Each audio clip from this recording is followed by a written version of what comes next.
የሕዝብ ተወካዮች ምክር ቤት በወንጀል የተገኘ ንብረትን ሕጋዊ ማስመለስና ሽብርተኝነትን በገንዘብ መርዳት ወንጀልን ለመከላከል የቀረበውን አዋጅ ማሻሻያ በአብላጫ ድምፅ አጽድቋል። ምክር ቤቱ ባካሄደው 37ኛው መደበኛ ስብሰባ ላይ የሕግና ፍትህ ቋሚ ኮሚቴ ያቀረበው የውሳኔ ሐሳብ ላይ ተወያይቷል። የቋሚ ኮሚቴው ምክትል ሰብሳቢ አቶ ኢሳ ቦሩ ከነባር አዋጁ 780 ህዝባር 2005 በ55 አንቀጾች 14ቱ ላይ ማሻሻያ መደረጉን ገልጸዋል። የምክር ቤቱ አባላት በአዋጁ ማሻሻያ መደረጉ ለሀገሪቱ የበለጠ ጠንካራ ሕግ የሚያስፈልግ በመሆኑ ተገቢ ነው ብለዋል። የአዋጁ ማሻሻያ ዓለም አቀፍ የፋይናንስ ግብረ ኃይል ምክረ ሐሳብን መሰረት ያደረገ መሆኑን ቋሚ ኮሚቴው ገልጸዋል። በወንጀል የተገኘ ንብረትን ሕጋዊ ማስመለስና ሽብርተኝነትን በገንዘብ መርዳት ወንጀልን ለመከላከል የቀረበውን የአዋጅ ማሻሻያ 1387 ህዝባር 2017 ሆኖ በአብላጫ ድምፅ አጽድቋል። በተጨማሪም ምክር ቤቱ የስታርታፕ ረቂቅ አዋጅን ለዝርዝር እይታ ለሰው ሀብት ልማት የሥራ ስምሪትና ቴክኖሎጂ ጉዳዮች ቋሚ ኮሚቴ መርቷል ሲል ኢዜአ አስነብቧል።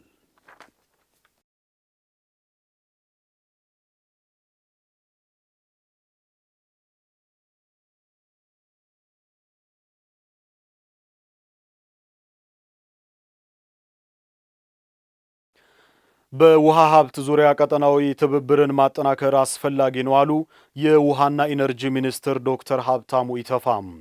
በአዲስ አበባ በተካሄደው አራተኛው የአፍሪራን ጉባኤ ላይ የተገኙት ዶክተር ሀብታሙ ጉባኤው በቀጠናው ያለውን የውሃ ሀብት አጠቃቀም በተመለከተ ጥናትና ምርምሮችን በማከናወን ፖሊሲዎችን ለማመላከት ከፍተኛ ሚና አለው ብለዋል። በምስራቅ አፍሪካ ቀጠና እምቅ የውሃ ሀብት መኖሩን ጠቅሰው ነገር ግን በአካባቢው የሚገኙ የውሃ ሀብቶች በአግባቡ አለመልማታቸውን ተናግረዋል።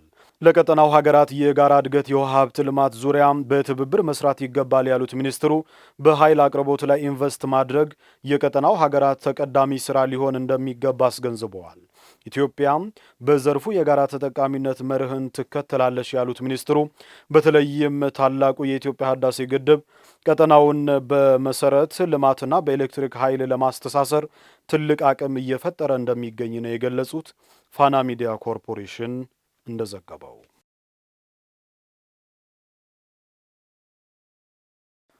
የፈተና አሰጣጥ ስርዓቱ በተማሪዎች ዘንድ ተነሳሽነትን በመፍጠር የትምህርት ጥራትን ለማስጠበቅ ጉልህ ሚና ይጫወታል አሉ የትምህርት ሚኒስትር ፕሮፌሰር ብርሃኑ ነጋ። የ2017 ዓ.ም የ12ኛ ክፍል ሀገር አቀፍ ፈተና በስኬት እንዲካሄድ የጸጥታና ባለድርሻ አካላት የጋራ ውይይት ተካሂዷል። የትምህርት ሚኒስትር ፕሮፌሰር ብርሃኑ ነጋ በዚህ ወቅት እንዳሉት የተሻለ ሀገር ተረካቢ ትውልድ ለመፍጠር የትምህርት ጥራትን ማረጋገጥ ወሳኝ ስለመሆኑ አንስተዋል።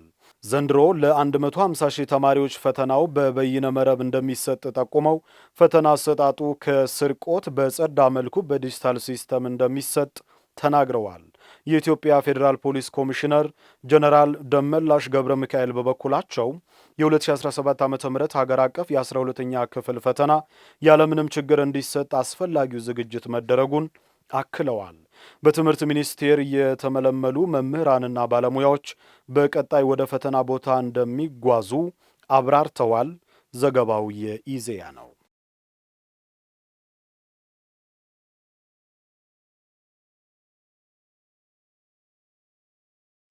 የብሔራዊ ቤተ መንግስት ሙዚየም እድሳት ሙሉ በሙሉ ተጠናቆ ለሕዝብ እይታ ክፍት ሆነም። በሚኒስትር ዴኤታ ማዕረግ የቤተ መንግስት አስተዳደር ዋና ዳይሬክተር ምትኩ ደሬሳ ባለፉት የለውጥ ዓመታት በርካታ የልማት ተግባራት መከናወናቸውን ገልጸዋል። ከነዚህ ተግባራት መካከል የቱሪዝም ዘርፉ እንደሚገኝበት ተናግረዋል። እድሳቱ ተጠናቆ ዕለተ ማክሰኞ ለጉብኝት ክፍት የሆነው ሙዚየሙ የኢትዮጵያን ገጽታ ትርጉም ባለው መልኩ የሚቀይር ነው ብለዋል።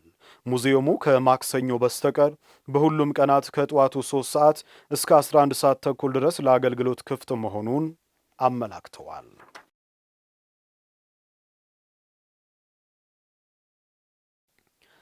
ዓለምን የሚፈታተነውን የአካባቢና አየር ብክለት በመከላከል ምርታማነትን ለመጨመር በቅንጅት እየተሰራ መሆኑን የደቡብ ኢትዮጵያ ክልል የመንግስት ዋና ተጠሪ አቶ ገብረ መስቀል ጫላ ገለጹ።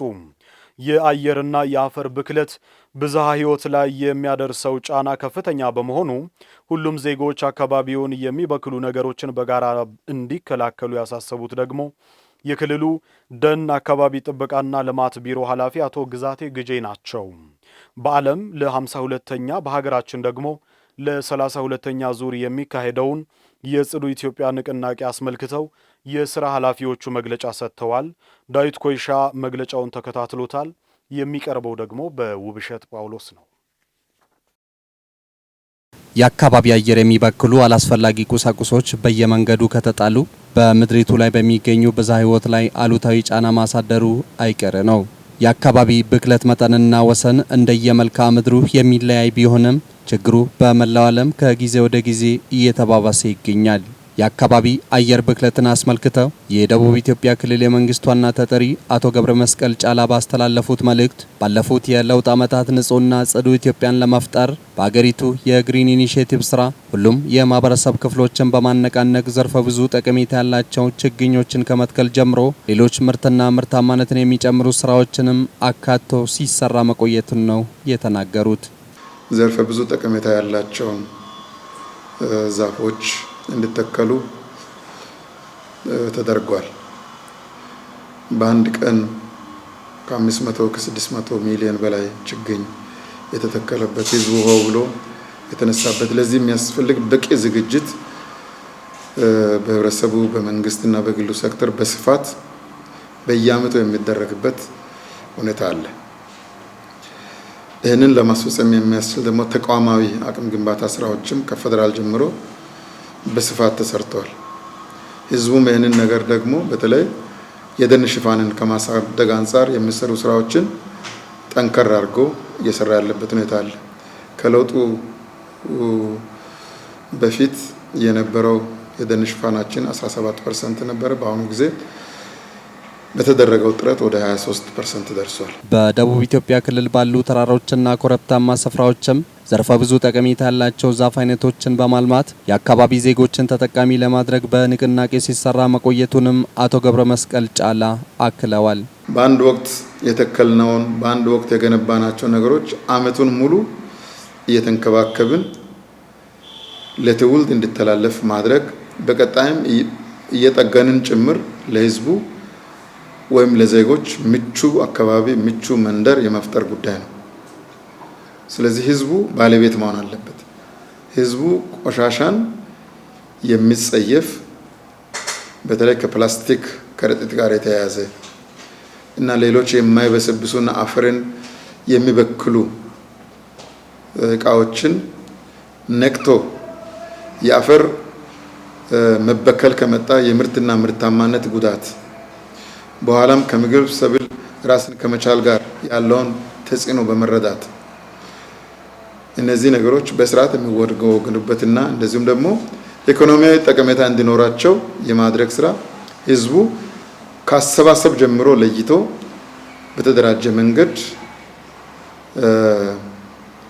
ቆሻሻን ወደ ኢኮኖሚያዊ ጠቀሜታ የሚቀየርበትን ሁኔታ መከታተል ባለቤት መሆን ይገባል። የአካባቢ ብክለት በሰው ጤናና ኢኮኖሚ እንዲሁም በሌሎች ብዝሃ ሕይወቶችም ላይ ከፍተኛ ጉዳት ስለሚያደርስ ሁሉም ዜጎችና የተለያዩ ተቋማትም አካባቢውን ሊበክሉ የሚችሉ የተለያዩ ንጥረ ነገሮችን ባለመጠቀም የድርሻቸውን እንዲወጡ ያሳሰቡት ደግሞ የደቡብ ኢትዮጵያ ክልል ደን አካባቢ ጥበቃና ልማት ቢሮ ኃላፊ አቶ ግዛቴ ግጄ ናቸው።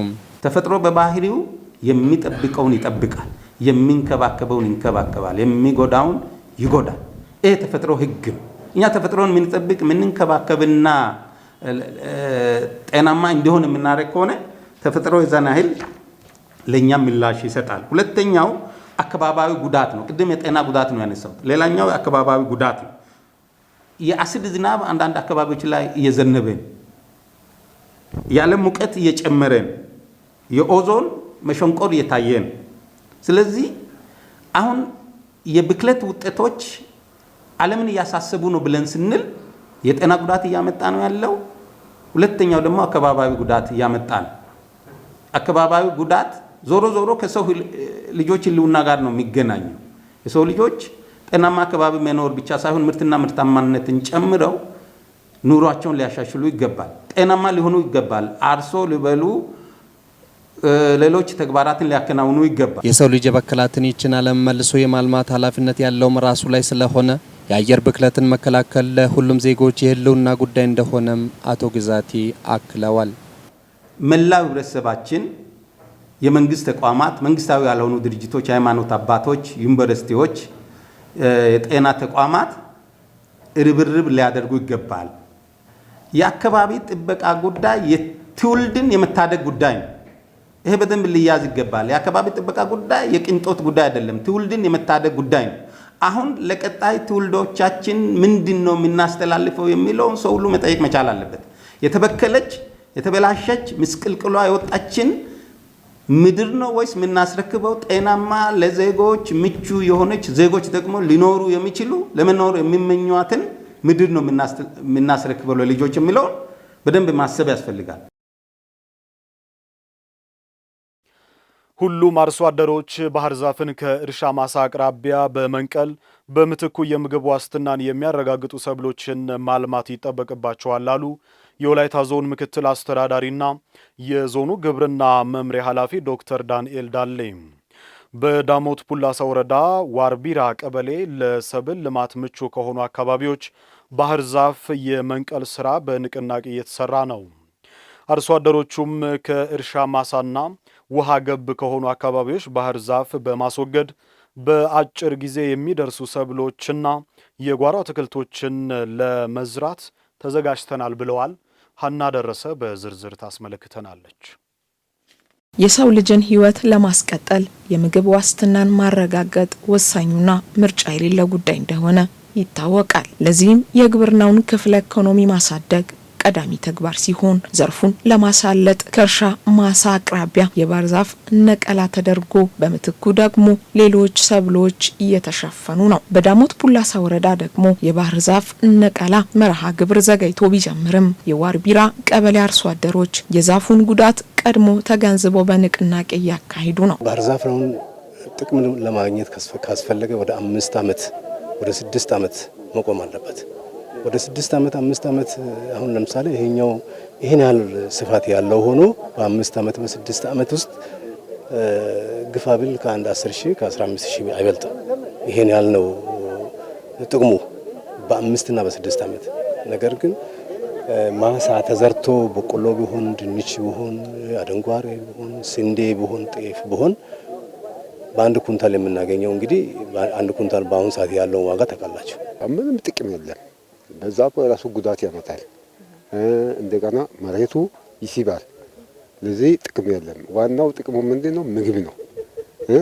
አሁን ባህር ዛፍ ያው በራፍ ያለው ይኑር፣ ይሄ እዚህ ያለው ባህር ዛፍ ይነሳ፣ ምንም ጥቅም የለም። መሬቱን እያቃጠለ ዙሪያም እየበላ በአጥርም ሆነ በዙሪያ በተዘዋዋሪ ባህር ዛፍ ጉዳቱን በተመለከተ እኛም አይተን ተረጋግተን ፈጽመን አይተን አስተካክለናል። በወረዳው ከዚህ በፊት የባህር ዛፍ ነቀላ ተግባር ሲከናወን ብዙም ያልተለመደ ቢሆንም ለአርሶ አደሩ ግንዛቤ ተፈጥሮ በራሳቸው ተነሳሽነት ነቀላ ጀምረዋል። ይህ ተግባር ደግሞ በዋርቢራ ቀበሌ ብቻ የሚያበቃ ሳይሆን ወደ ሁሉም ቀበሌያት የሚዳረስ እንደሆነ ተገልጿል። አርሶ አደሩ ከግንዛቤ ማለት የተነሳ ከእርሻ ማሳ ጋር አንድ ላይ አድርጎ ነው ይሄንን ባህር ዛፍ ሲተክል የነበረው።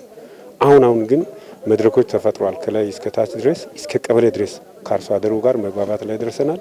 ይሄ ግንዛቤ ከተፈጠረ ወዲህ አርሶ አደሩ በራሱ ተነሳሽነት አርሶ አደሩ ከባህር ዛፍን ከአርሶ አደሩ ማሳ አጠገብ እየነቀለ ያለበት ሁኔታ ነው ያለው። ባህር ዛፍ እንግዲህ መሬትን በጣም ይጎዳል።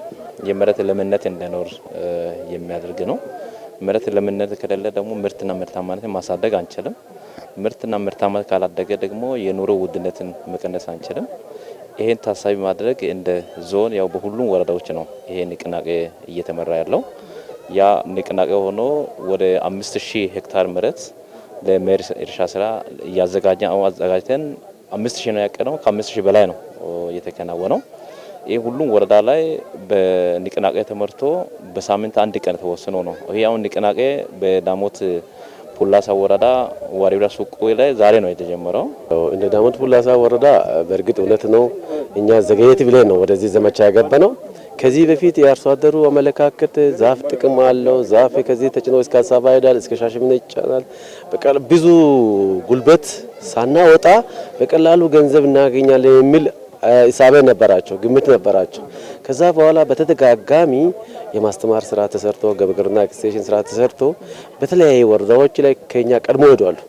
የነሱም ተሞክሮም ጭምር እየነገርናቸው ከዛ በኋላ ወረዳዊ ንቅናቄ መድረክም ነበር። በስፋት ቀበሌ አመራር ማስታጠቅ ስራ ሰራንና ከዚህ የተነሳ ቀበሌ አመራሮች ህዝብን አወያዩ። እያንዳንዱ አርሶ አደር ከዚህ በኋላ እውነትም ዛፍ ከሚያደርሰው ጉዳት አንጻር በተሻለ ሁኔታ በንቅናቄ ዛፍ ንቀላ ዘመቻ ቦታ ስራ ውስጥ ገብቷል። ባህር ዛፍ ከተተከለ ጊዜ ጀምሮ ለጥቅም እስኪውል ድረስ ሰዎች ለረሃብ ይጋለጣሉ። በዚህም አያበቃም። የእህል ዘር በመዝራት አርሶ አደሩ የሚያገኘው ጥቅም ብዙ ዓመት ቆይቶ ከሚደርሰው ከባህር ዛፍ ጥቅም የላቀ በመሆኑ ግንዛቤ ተፈጥሮ ወደ ስራ መገባቱን የተናገሩት ደግሞ የወላይታ ዞን ምክትል አስተዳዳሪና የግብርና መምሪያ ኃላፊ ዶክተር ዳንኤል ዳሌ ናቸው። ሲናይ ከባህር ዛፍ የሰብል ምርቱ ጥቅሙ ከፍ ያለ ነው። ስለዚህ ዛሬ ላይ ሁሉም እምነት ጥሎ 10 ዓመት ቆይቶ 20 ዓመት ቆይቶ ባህር ዛፍ ከሚሰጠው ገቢ በላይ 2 ዓመት ሰብል ዘርቶ ማግኘት እንደሚችሉ በራሳቸው አንደበት የመሰከሩበት ሁኔታ አለ። ስለዚህ ዛሬ የንቅናቄው መድረክ የተሳካ ነው። በዚህ አይነት ሁኔታ በጋራ ዛሬ ጀምረናል። በተናጠል ደግሞ በየማሳቸው ያለውን ባህር ዛፍ የመንቀል ስራ በየራሱ ኃላፊነት ወስዶ እንዲንቀሳቀስ መልእክት አስተላልፈናል። ባህር ዛፍን በመንቀል በምትኩ ደግሞ የእህል ዘርን ማምረት ብልህነት ብቻ ሳይሆን ለምርታማነት የሚያንደረድር የእድገት መሰላል ነው። የተቸገሩ ወገኖችን የመደገፍ ዓላማ አንግቦ የጀመሩት የእደ ጥበብ ስራ ውጤታማ መሆኑን በወላይታ ሶዶ ከተማ የሀቢታት ቃለ ሕይወት የሴቶች ህብረት አስታወቀ። በ2015 ዓ.ም የተቋቋመው ማህበሩ የተቸገሩትን ከመደገፍ ባለፈ ሴቶችን የተለያዩ እደ ጥበብ ሙያ ማሰልጠኑን አባላቱ ተናግረዋል። ሂሩት የመሩ ጅማሬያቸው 2015 ዓመተ ምህረት በጥቂት አባላት ያደረጉት በወላይታ ሶዶ ከተማ የሚገኘው ሀቢታት ቃለ ሕይወት ቤተክርስቲያን የሴቶች ህብረት ዓላማ አድርጎ የተነሳው የተቸገሩትን ለመደገፍ በሚል ሀሳብ ወጥኖ ወደ ትግበራ በመግባት ለብዙዎች መድረስ መቻላቸውን አባላቱ ይናገራሉ። እስከ አመቱን በተለይ የ2017ን በተመቸን ሁኔታ ነው የምንሰራው። በየሳምንቱም መተን እንሰራለን። በቤታችንም ትርፍ ሰዓት ሲኖር በዛ በትርፍ ሰዓት ጥጥ እንፈትላለን። ደግሞ ዳንቴል የመስራት ተሰጥኦ ያላቸው ወይም ችሎታ ያላቸው ሰዎች ዳንቴል ይሰራሉ። እንደገና ደግሞ ጋቢ ለመስራት ያው ጥጥ ይፈትላሉ ብለናል። እንግዲህ ባለሙያ ጋር ተሄዶ ጋቢ ይሰራል። እንደገና ደግሞ መሶብ ወርቅ አለ ለዳቦ የሚሆን ለእንጀራ ማቅረቢያ የሚሆን ያንን የመስራት ችሎታ ያላቸው እህቶች ያንን ይሰራሉ። ሰፌድ መስፋት የሚችሉ እህቶች አሉ እና እነሱ ደግሞ የሚያስፈልጋቸው ነገር ይሰጥና ከእናት መሪዎች በኩል ይሰጣቸዋል። ያንን የሚያስፈልገው ማቴሪያል ወስደው ሰፌድ የሚችሉ ሰፌድ ይሰፋሉ። ወንፊት መቼስ ማያቅ ሰው የለም። ወንፊት ይሰፋልና ያንን መስፋት የሚችሉ ወንፊት ይሰፋሉ። እንደገና ደግሞ ለቤት ጌጣጌጥ የሚሆኑ የተለያዩ እጅ ስራዎችን ሶፋ ላይ፣ ጠረጴዛ ላይ ጣልጣል ያንን ለሚፈልጉ ሰዎች ገበያ ላይ ለማዋል ያን ይሰራሉ። በምን አይነት መንገድ ነው እኛ ሁሉ ጊዜ ቤተክርስቲያን አባቶችን መጠየቅ እንዴት በምን አይነት መንገድ በሚል ያው ይሄንን እጅ ስራ ቢሰራና በአመት ቢሸጥ እንደዚህ ብናደርግ የሚል ሐሳብ ራዕይ መጣ። ይሄንን ደግሞ ራዕዩን ቀጥታ ወደ ዞን ወረደ። ዞን ላይ ደግሞ ይሄ ወርዶ ስልጠና ተሰጠ። ያው በፊት ሙያውን ቢኖራቸው ይሄን ያል ግንዛቤ አልነበራቸውም። እንዲህ ተሰርቶ ወደ ቸርች መጥቶ የሚለው ነገር ብዙ አልነበረምና ለአንድ ሳምንት ስልጠና ተሰጠ። በዛ ስልጠና መሰረት የማያውቁት ሴቶች ከሚያውቁት ጋራ በመሆን በጋራ አንድ ላይ በቡድን በሳምንት አንድ ላይ በመሆን በየዞኑ እንደዚህ አይነት ስራ መስራት ጀመርን። አባላቱ በየአካባቢያቸው በዞን ተደራጅተው የተለያዩ የእጅ ስራ ውጤት መስራታቸው የተቸገሩትን ከመደገፍ ባለፈ ለራሳቸው ሙያ በመልመድ የገቢ ምንጭ እንደፈጠረላቸውም ሀሳባቸውን አጋርተውናል። ያንዱ ጋቢ ዋጋ ወደ 2500 600 ነው የሚሰራው ግን እስከ 50 ሺህ እስከ 30 40 ሺህ በጋራ በእናቶች ቀን ማለት ነው እናቶች ቀን ሌሎች ጋር ማርች 8 ነው እኛ ጋር ደግሞ በተለያዩ ምክንያት በዚህ በሰኔ 15 ይከበራል እና በዛን ሰዓት የግዢ ኤግዚቢሽን ሲከፈት ወይም ግዢ ለግዢ ሲቀርብ ማለት ነው በባዛር ቀርበው የሰሩ ሰዎችም ተጫርተው በከፍተኛ ዋጋ ይገዛሉ። ሌሎችም አባላት የተጋበዙ እንግዶችም ከፍ ባለ እቃውን በሚመጥን ሂሳብ ሳይሆን ከፍ ባለ ሂሳብ ያው ተጫርተው ይገዛሉ። ስራ የሌላቸው እናቶች በቤት የሚያሳልፉ በርካታ እናቶች አሉ። ስለዚህ ለነሱም ጭምር የገቢ ምንጭ ይፈጥራል ብዬ ነው ማስበው። አሁን እኔ የራሴን ብነግርሽ አሁን የመሶብ በጥቂት ነው ሲሰራ ለቤት ብቻ ሰራ ነበር፣ ግን አሁን ላይ ለሰው ለሁለት መሶብ ሸጫለሁ። ስለዚህ ይሄ ማለት ምንድነው በፊት ያልነበረኝ የስራ ተነሳሽነትና ሞራል አሁን ላይ ግን አንደኛ ይዤ ወደ ገበያ ብወጣ የሚል ሐሳብ ውስጥ ተፈጥሯል። ቀጣይሳ ይሄን ሲሰራ ያዩ ሰዎች ለኔም ስሪልኝ ሲሉ ለኔም የገንዘብ ማግኛ የገቢ ምንጭ ማግኛ ነው ማለት። ከ6 ዞናት ከ1700 በላይ የሴቶች አባላት እንዳሉት የሚናገሩት የሀቢታት ቃለ ሕይወት የሴቶች ህብረት ሰብሳቢ ወንጌላዊት አዲስ ያሸንጌ ሴቶችን ለመርዳትና ራስን ለመቻል እንደተጀመረ በማውሳት በስራቸውም ስኬታማ መሆናቸውን ተናግረዋል። ለስድስቱም ቡድን በ6 ቀን ቀጠሮ ከነሱ ጋር ተያይዤ ስልጠና ሰጠው። ከስልጠና በኋላ በቤተ ክርስቲያን መሪዎች ጋር ተወያይተን እነሱም የኔን ራዕይ ተቀበሉና ከነሱ ጋር ተወያይተን ብር ከነሱ ካዘና ወስደን የሚያስፈልገውን እቃ ገዛን። ከስልጠና በኋላ እቃ ገዝተን ለእያንዳንዱ እንደሚችለው መጠን ሰጠንና ከዛ አንዱ ካንዱ እንድማር ዳንቴል የማይችል ከሚችለዋ እንድማሩ ጥጥ መፍተል የማይችሉ ከሚችለዋ እንድማሩ እንዲህ አይነት መጀመሪያ አመት ላይ የስራ ፈጠራ ሰዎች እንድማሩና የሚያውቁት ደግሞ እንዲያስተምሩ ከኔ ጋር ሆነው እንዲያስተምሩ ተደረገ። ብዙ ውጤታማ ሆነ። ወንጌላዊት አዲስ አክለውም ህብረቱ በየወቅቱ እያደገ መምጣቱን ጠቅሰው በቀጣይ ተግዳሮት የሆነብን የምንሰራውን በቤተክርስቲያን ግቢ በመሆኑ አላማውን ለማሳካትና የስራ ዕድልን ለመፍጠር የመስሪያ ቦታ ተግዳሮት ሆኖብናል ባይ ናቸው። እንደው አንዳንድ እህቶች ሲመሰክሩ ልብስ ለማጠብ ወደ ሰው ቤት ሄደን ዛሬ ልብስ አልወጣም ብሎ ሰዎች ሲመልሱ ባዷችን ወደ ቤት እንመለሳለን። የሆነ ጽዳት ለመስራት ብለን ወደ ሰው ቤት ሄደን በቃ ዛሬ የለም ብሎ እንመለሳለን። እየፈተልን ሰፈድ እየሰፋን የሚያስፈል የትኛውም ስራ መስራት የምንችለውን ስራ እየሰራን ለራሳችን እየተጠቀምን ነው ባዮች ብዙዎች አሉ። ግን ማሰራበት ቦታ የለም እና በብዙ ትጋት እንደዚህ ደረጃ ደርሷል። አሁንም እየበዛ ነው። ቤተክርስቲያኒቱ በቀን 15/10/2017 ዓመተ ምህረት የሚያከብሩት የሴቶች ቀን በዓል ምክንያት በማድረግ የባዛር ዝግጅት እንደሚያደርጉ የተጠቆመ ሲሆን ይህን ህብረት ለመደገፍ ሁሉም ሰው ሊሳተፍ እንደሚገባም ተጠቁሟል። እየከፋ የመጣውን የትራፊክ አደጋ ለመቀነስ ሁሉም አሽከርካሪዎችና እግረኞች ተሻሽሎ የወጡ ደንቦችን በተገቢው እንዲተገብሩ የበሌ ሐዋሳ ከተማ ትራንስፖርትና መንገድ ልማት ጽሕፈት ቤት አስታወቀ። በተለይም አሽከርካሪዎች ከአልኮል መጠጥና አደንዛዥ እጽ ተቆጥበው የፍጥነት ገደብ ጠብቆ በማሽከርከር የድርሻቸውን እንዲወጡም ጥሪ ተላልፏል። ሪፖርተራችን ነሂሚያ ገነቱ ተጨማሪ ይዛበታለች። ለሰው ልጆች ህይወት አስከፊ የሆነው የመኪና አደጋ ነው። ይህንን የትራፊክ አደጋ ለመከላከል መንግስት ከሚመለከታቸው አካላት ጋር ግብ ጥሎ እየሰራ ይገኛል። በወላይታ ዞን በበሌ ሐዋሳ ከተማ የትራፊክ አደጋ ለመቀነስ በተሰራው የግንዛቤ ማስጨበጫ ስራ በመሰራቱ ስራቸውን ያለምንም ችግር በመስራት ላይ እንደሚገኙ አሽከርካሪዎች ተናግረዋል። ስራ ከጀመርኩኝ 10 አመት በላይ ነው እና እስካሁን ከጀመርኩኝ ምንም አደጋ አልደረሰብኝም። ያው ቀስ ብዬ በማሽከርከሬ እስካሁን ድረስ እግዚአብሔር ይመስገን አደጋ አላደረስኩኝም። ያው ቀስ ብዬ በማሽከርከር ህዝቤንም እኔንም ከአደጋ ጠብቄ እስካሁን ያለው ነው። ያው ጥሩ ነው። እስካሁን ባለው ሁኔታ ያው እነሱ ጋር ተናበን ነው እስካሁን እየሰራን ያለ ነው። ምንም እነሱም ያው እኛን ትርፍ ሰው አንጨንም እንደድሮ ምንም እነሱም እኛንም አያስጨንቁም። ያለው ነገር ያው እነሱም እየተቆጣጠሩ ነው። አሻሻለና ጋፈ ስንታን ዲያባ ያው ብከተማሪስ ከሲያፈ ከተማሪስ ከዚህ በኋላ በብዙ ነገር እንሻሻላለን። ክሱ ራሱ አስተምሮናል፣ ከአደጋም ተምረናል። ከዚህ በኋላ አደንዛዥ እጾችንም አንጠቀምም፣ ሌሎችም እንዳይጠቀሙ ላለው።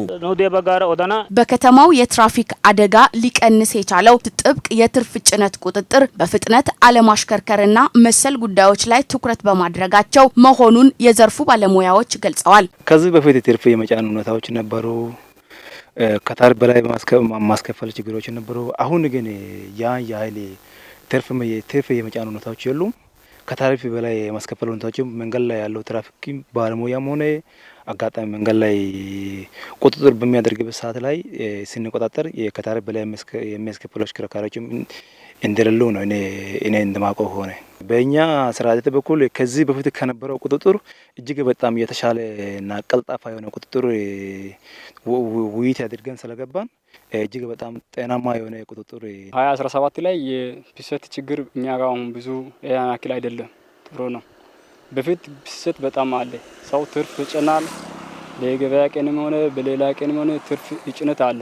ግን አሁን 2017 ላይ አዲስ ደንብ ከወጣ በኋላ ፍሰት በጣም ያን ያክል አይደለም፣ ቀንሷል በጣም። በየትምህርት ቤት በየሃይማኖት ተቋማት ላይ ገበያ ቀን ገበያ ጊዜም እግረኛ ጥርስ ሰዎች ይዘው እንዲጓዝ ግንዛቤ ማስጨበጥ ትምህርት እየሰጠና ያለው መንግስት በ2017 ዓመተ ምህረት ባጸደቀው አዲሱ ህግ መሰረት ተከትለን መስራታችን ለስራው መቀላጠፍና የትራፊክ አደጋ ለመከላከል ረድቶናል የሚሉት የበሌ ሐዋሳ ከተማ መንገድና ትራንስፖርት ክፍል ቡድን መሪ አቶ አብርሃም ጃርሶ ናቸው።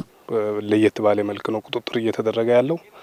ያው አዲስ ህግ አሁን 555 ህዝባር ላይ ወጣው ባለፈው በሰሞኑ በወጣው ህጉ መሰረት ያው ቁጥጥር እየተደረገ ነው ያለው እና መንግስት ከዚህ በፊት ካለው የትርፍ አጫጫን ሁኔታ ደንብ ቁጥሩን ቀይሮ ቅጣት መጠኑን ከፍ ካደረገ ወዲህ ባለፈው ታዲሶ ስልጠና ከተሰጠ ወዲህ ያው ጥሩ ነው፣ ቁጥጥሩም ጥሩ ነው። ያው ግንዛቤ ማስጨበጫ ትምህርትም ባለፈው ለሹፌርም ለረዳትም ስልጠና ከተሰጠ ወዲህ በ2017 ዓመተ ምህረት በበሌ ሐዋሳ ከተማ ምንም አይነት የትራፊክ አደጋ ያልተከሰተው የተቀናጀ የጋራ ስራ በመስራት መሆኑን የሚገልጹት የበሌ ሐዋሳ ከተማ ሰላምና ጸጥታ ክላስተር አስተባባሪ አቶ በርገኔ ባርሳ ናቸው። በከተማ አስተዳደሩ ስር ባሉ ፐርማታዎችን እየዞርን ቁጥጥር ክትትል ከማድረግ አንጻር እኛ እየሰራን እንገኛለን። በቀን ማለት ነው።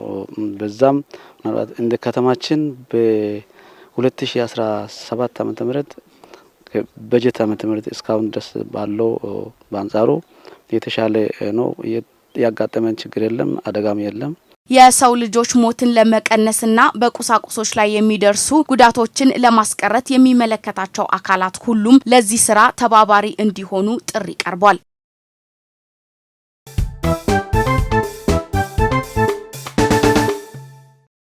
የ2017 ዓመተ ምህረት የስድስተኛ ክፍል ክልል አቀፍ ፈተና በክልሉ ለመጀመሪያ ጊዜ መሰጠቱ መጀመሩን የደቡብ ኢትዮጵያ ክልል ትምህርት ቢሮ ገለጸ። የክልል ትምህርት ቢሮ ኃላፊ ወይዘሮ ፀሐይ ወራሳ በጋሞ ዞን አርባ ምንጭ ዙሪያ ወረዳ ቆላ ሼሌ ሁለተኛ ደረጃ ትምህርት ቤት ተገኝተው ፈተናውን ባስጀመሩበት ወቅት እንደገለጹት በክልሉ ከ120 ሺህ በላይ የስድስተኛ ክፍል ተማሪዎች እንደሚፈተኑም ገልጸዋል። ተማሪዎች ተረጋግተው ፈተናውን እንዲፈተኑና የሚመለከታቸው አካላት አስፈላጊውን ድጋፍ እንዲያደርጉ ጠይቀዋል። የጋሞ ዞን ዋና አስተዳዳሪ ዶክተር ደምስ አድማሱ እንደገለጹት ዞኑ የትምህርት ስብራትን ለመጠገን ተጨባጭ የድጋፍና ክትትል ስራዎች ሲያከናውኑ መቆየታቸውን ገልጸዋል። የጋሞ ዞን ትምህርት መምሪያ ኃላፊ ዶክተር አዲሱ አዳሙ በበኩላቸው የፈተና አስተዳደር ስርዓቱን የተጠበቀ ከኩረጃ የጸዳ ፈተና ለመስጠት በትኩረት ሲሰራ መቆየቱንም ኃላፊው አክለዋል።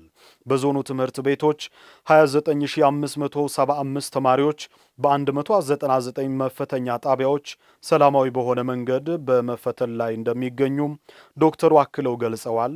የዘገበው የደቡብ ሬዲዮና ቴሌቪዥን ድርጅት ነው።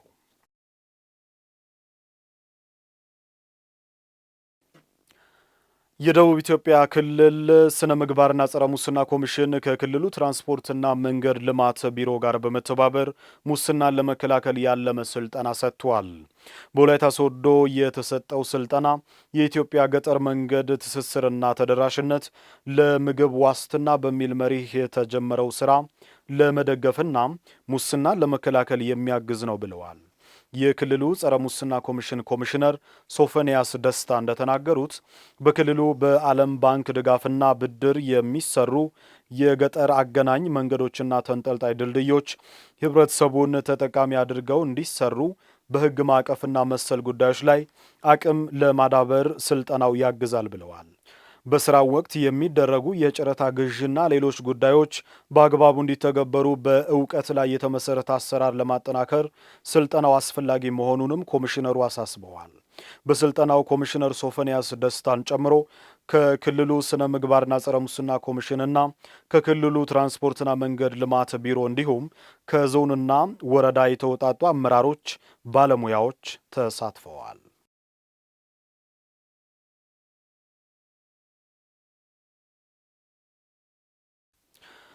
የማዕከላዊ ኢትዮጵያ ክልል ከተማ ልማትና ኮንስትራክሽን ቢሮ በክልሉ 90 የተለያዩ ሰው ተኮር ፕሮጀክቶች እየተገነቡ ናቸው አለ።